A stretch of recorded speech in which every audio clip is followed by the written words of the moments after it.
Hello, এখন বাজে প্রায় 12:30। এখন থেকে আমি ব্লগটা আরম্ভ করছি। আজকে ব্লগটা একটা কারণ আমি ঘরোয়া উপায়ে আমার সামনের চুল অনেক পেকে গেছে, সেটা করব। তো তোমরা দেখতে থাকো। তারপরে 1/2 ঘন্টা রাখতে বলেছে, রেখে শ্যাম্পু করতে বলেছে। ছেলে উঠে গেলে জানি না, কিন্তু সময় নেই। যারা যারা নিউ মম হয়েছে তারা জানো যে কতটা সময় বের করে নিজের জন্য টাইম দেওয়া যায়। তো চলো, টাটা, দেখতে থাকো।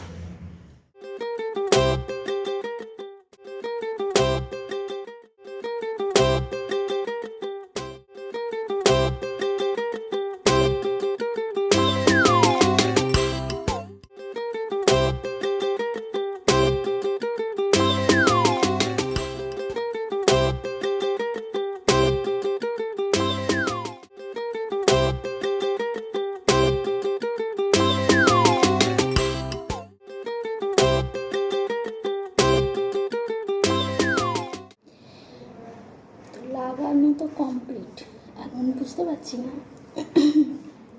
শ্যাম্পু করলে বুঝতে পারবে।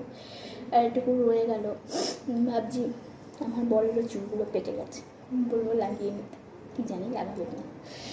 তো চলো, শ্যাম্পু ট্যাম্পু করে এসে দেখাচ্ছি।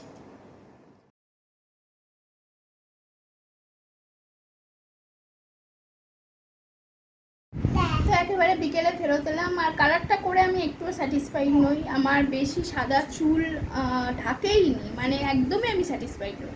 কিন্তু সব খারাপ বলবো না, চুলটা ভীষণ স্মুথ লাগছে, চুলটা হাত দিতে খুব ভালো লাগছে। আমার চুলটা পুরো পাটের ফেসোর মতো হয়ে গেছিলো, সেখান থেকে আমি বলবো যে চুলটা ঠিক হয়ে গেছে। উনি বলেছিলেন যে এটা আপনি যদি আপনার সাদা চুল নাও হয়, নর্মাল চুলে করলেও আপনার চুলটা খুব ভালো হয়ে যাবে। তো এটা উনি ঠিক বলেছেন, কিন্তু কালার মোটেও আসেনি। তো যাই হোক, এখন ছেলেকে নিয়ে একটু পার্কে যাব, তাই এইভাবে রেডি হয়েছি। আর পার্কটা তো তোমাদের আগেই দেখিয়েছি। রাস্তায় ভিডিও করতে মানে আমার লজ্জা লাগে, ওইভাবে রাস্তা দিয়ে তো বাচ্চা নিয়ে যাই না, ভয়ও লাগে গাড়ি ফাড়ি চলে এলে। তো চলো, টাটা। তো আজ রান্না করব তড়কা, একদম খাওয়া দাওয়া করে শুতে চলে এসেছি, আর ছেলেকে এইমাত্র ঘুম পাড়ালাম। তো চলো, গুড নাইট, সবাই ভালো থেকো, টাটা।